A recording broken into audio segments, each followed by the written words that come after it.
Mattie Lou, pick up. Lily's missing. Please, call me. The frantic words resounded from the answering machine. It was early Monday morning. I hadn't checked all weekend. I didn't know when she'd left the message. I dialed Perry Ann. She answered on the first ring. Perry Ann? Mattie Lou, where have you been? She said. Lily is missing. What do you... She interrupted.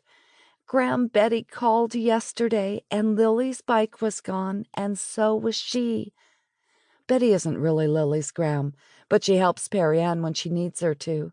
She reminds me of my mother, sweet-natured, gentle, Perry Ann once told me. What was she doing at Betty's?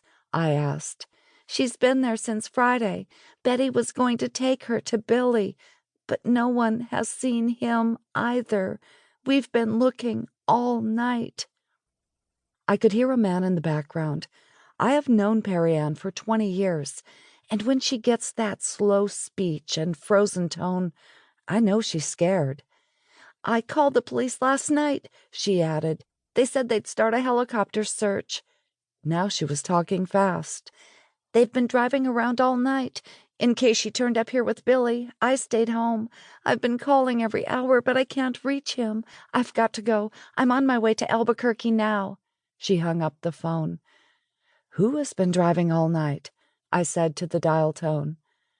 I thought to myself, Lily could be with Billy, but a father wouldn't take her off overnight like that without telling someone, would he? And how could he take Lily and her bike from Betty's without anyone knowing? Billy's drinking makes him change. 1 minute he's reliable, and the next, who knows?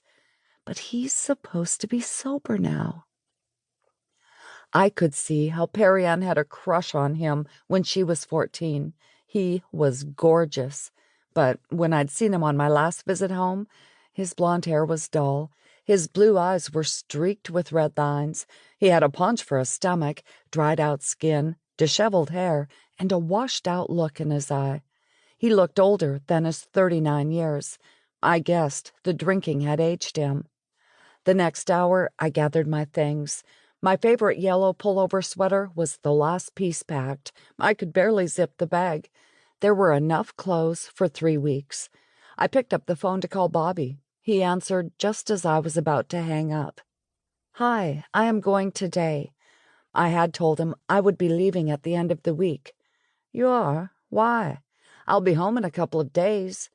He was on one of his many trips to D.C., working on a case. Perry Ann called, and Lily is missing. If you can wait a day, I can come tomorrow. I'll go with you. No, don't cut your trip short, I said. I'll call you when I get there. You can come later if you like. There was a silence that cut the air. Well, okay. Call me when you can. After what seemed like forever, he said, Do you have any thoughts on how long you will be there? How can I know that? Mom needs my help, and now Lily is missing. I didn't mean to snap. I felt a knot in my stomach. I hung up before he had time to reply. The calendar on the desk lay open to March. Oh my gosh, it's Lily's birthday. She's 11 today. I hope Billy did something stupid and took her for her birthday. She's too young to be by herself.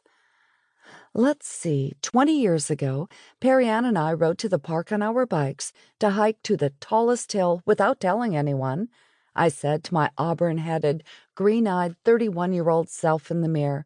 We got stranded. We couldn't get home, and no one knew where we were. But we had each other, at least through the night, at least until Perry Ann left me alone on the hill in the early morning hours while I was asleep. I was only 11, too, and I made my way back. Lily is smart. Even if she wandered off by herself, she will be okay. I know she will. I looked myself in the eye. But why would she go off by herself? I never told Lily about the day Perry Ann and I rode to the park, and I bet Perry Ann didn't either. I bet Lily is with Billy.